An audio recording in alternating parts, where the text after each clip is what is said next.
네, 아이오닉 6를 타고 도로 위로 나와서 주행도 좀 오랜 시간 해봤습니다. 몇 시간 동안 차를 타고 장거리 고속주행이나 또 시내주행 이런 여러가지 노면에서 직접 테스트를 해봤는데요. 일단은 제가 지금 타고 있는 차 싱글모터 사양입니다. 후륜구동이고요. 뒷바퀴에만 모터가 장착되어 있어요. 지난번에 듀얼모터 사양인 아이오닉 6 시승기를 전해드린 바 있었는데, 그때 굉장히 시원시원한 가속력 덕분에 운전하기가 편하다고 말씀드렸었죠. 근데 싱글모터 사양이라고 하더라도 그러면 싱글모터는 답답해? 안 나가? 라고 했을 때 전혀 그런 느낌 받지 못하실 거예요.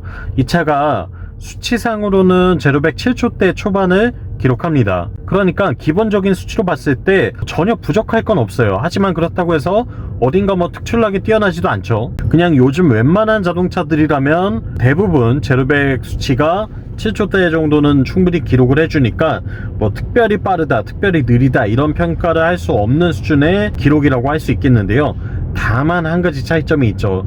이 차는 전기차라는 점을 잊으시면 안 됩니다. 내연기관 7초대와 전기차의 7초대는 완전히 좀 다른 느낌인 것 같아요. 일단 가속 페달에 힘을 주면 정말 즉각적으로 이 가속을 진행하는 모습들이 운전자나 탑승자를 깜짝 놀라게 하거든요. 그렇기 때문에 상대적으로 훨씬 더 시원시원한 주행 감각을 느껴볼 수 있는 게 아이오닉 6 싱글 모터의 특징이라고 할 수 있겠습니다. 그 부분에서만큼은 전혀 아쉬움이 없을 것 같고요.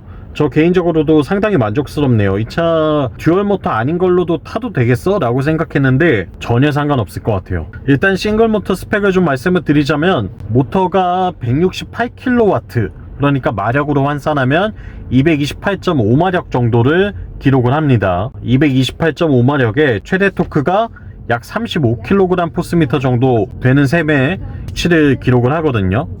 이렇게 해서 제로백 7초대 초반을 무난하게 기록하고 있는데, 이 정도 성능이면 사실 우리가 일상주행용 차 타는 데 있어서 전혀 부족할 수가 없죠. 여기에 배터리는 국산 NCM 배터리를 탑재하고 있고요. 77.4kWh 용량을 갖고 있습니다. 1회 충전 주행거리는 환경부 인증 기준으로도 450km를 훌쩍 넘어가고요. 이게 이제 휠 사이즈를 18인치로 인치 다운 하신다면 500km 이상의 주행거리도 공인 인증 기준으로 받아볼 수 있다는 거 참고하시면 좋을 것 같네요. 그리고 주행할 때의 느낌은 운전 시야나 이런 부분에서는 굉장히 여유가 많습니다. 몰기 편한 차라는 생각이 들고요. 아이오닉 5나 또 기아의 EV6 같은 약간은 크로스오버 스타일의 SUV 형태를 띠고 있는 차들과 비교했을 때에는 그래도 확실히 이 세단의 형태를 취하다 보니까 좀 더 안정적인 느낌이 있습니다. 시트 포지션이 물론 세단치고는 높긴 한데, 그럼에도 불구하고 SUV를 탈 때와는 분명히 좀 다른 인상을 받게 되는 것 같아요.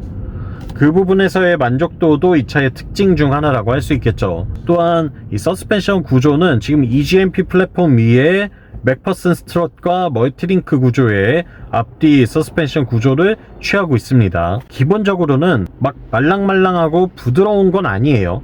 우리가 그냥 스포츠 세단, 달리기 좋아하는 차를 탔을 때에 느낄 수 있을 만한 탄탄하게 잘 세팅했다 라는 생각이 들도록 이 승차감이나 주행 감각을 잘 조율해 놨습니다. 그 부분에서 상당히 매력이 있는 세팅이라고 할 수 있겠고요. 다만 이제 공기압을 조금이라도 규정값보다 많이 넣게 되면 이게 금방 통통 튀더라고요. 그러니까 지금 이 차 규정 공기압이 36psi 정도 되거든요. 그러니까 여기서 제 추천은 2psi 이상 위아래로 넘나들지 않으시는 게 좋을 것 같아요. 이게 지금 이 차는 36, 37 요 정도의 세팅이 되어 있는데 딱 적절한 승차감과 주행 감각을 보여주고 있습니다. 이게 공기압이 40 정도만 돼도 정말 많이 튀어서 이거 너무 딱딱한데 라는 생각이 들었고요.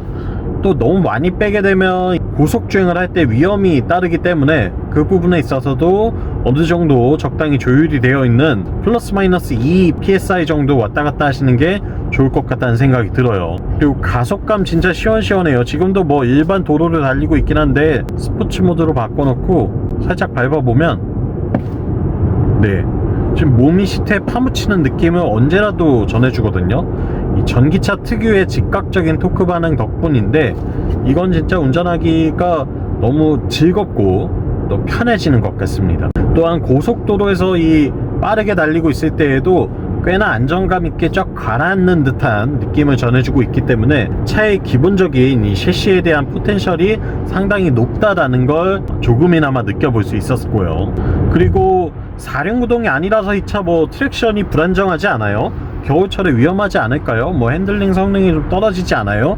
라고 걱정하실 텐데, 일단은 전기차이기 때문에 그런 걱정하실 필요가 전혀 없습니다. 듀얼 모터가 아니라고 하더라도 이 배터리가 차체 앞에 고르게 깔려 있기 때문에 무게 배분 면에서 압도적으로 내연기관 차들보다 훨씬 좋거든요. 이런 이유들로 후륜구동 싱글 모터를 타더라도 뭐 겨울철에도 크게 위험하지 않고요. 그리고 일반 마른路面에 달리고 있을 때에도 상당히 안정적인 트랙션 확보가 가능하고요. 이런 부분들 때문에 전기차는 내연기관차와 조금 다르게 접근하실 필요가 있다는 거 참고하시면 좋을 것 같네요.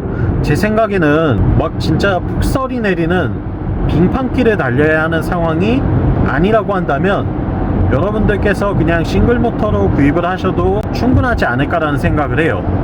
네, 그리고 주행거리 관련해서 실제로 기록한 연비들도 한번 살펴봐야 되겠죠. 제가 지금 이 차 주행한 지 약 200km 정도 됐거든요. 기록하고 있는 평균 연비는 킬로와트 시당 6.6km 간다고 나오고 있습니다.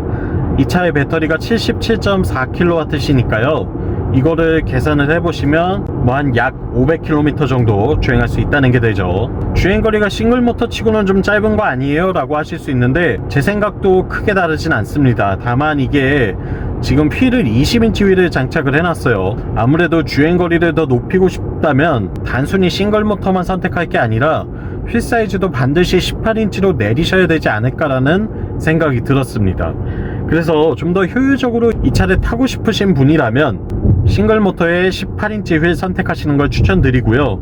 그리고 뭐 나는 좀 더 달리기 성능도 빨랐으면 좋겠고 그리고 안정적인 트랙션도 원해 라고 하신다면 듀얼 모터의 20인치 휠 선택하시면 좋지 않을까라는 생각이 드네요. 아이오닉 6는 이런 분들한테 추천드리고 싶어요. 기존에 세단에만 익숙하셨던 분들, 그리고 이제 좀 전기차를 타보고자 하시는 분들, 그러면서도 제대로 잘 만들어진 전기차를 탔으면 한다 라는 생각을 갖고 계신 분들에게 좋지 않을까 싶고요. 그리고 일회 충전 주행거리에 대한 불안감이 좀 있으신 분들에게도 상당히 효율이 좋은 이 차가 좋은 선택지가 되지 않을까라는 생각이 듭니다. 그런 부분들을 따져보시고, 또 자동차 유지 관리하는 게 너무 어려워요. 엔진 오일이 뭔지도 모르겠고 뭐 소모품 교환 때마다 해줘야 되는 거 카센터 가기도 겁나고 너무 비싼 거 같고 이래저래 걱정이 많아요 하시는 분들에게도 사실 전기차는 이 유지 관리에 대한 부담이 진짜 많이 없거든요. 거의 차를 구매하시고 나서 타이어 교체 말고는 따로 하실 게 없을 정도로, 그 정도로 전기차는 유지 관리가 편하긴 합니다. 이런 부분들이 부합하는 분이라면 아이오닉 6가 여러분들께 좋은 차가 되지 않을까라는 생각이 드네요. 지금까지 오토플레이였고요. 영상 유익하셨다면 구독과 좋아요로 응원도 많이 부탁드릴게요. 전 다음 시간에 또 재밌는 차의 시승기로 돌아오겠습니다. 다음번에 또 만나요. 안녕.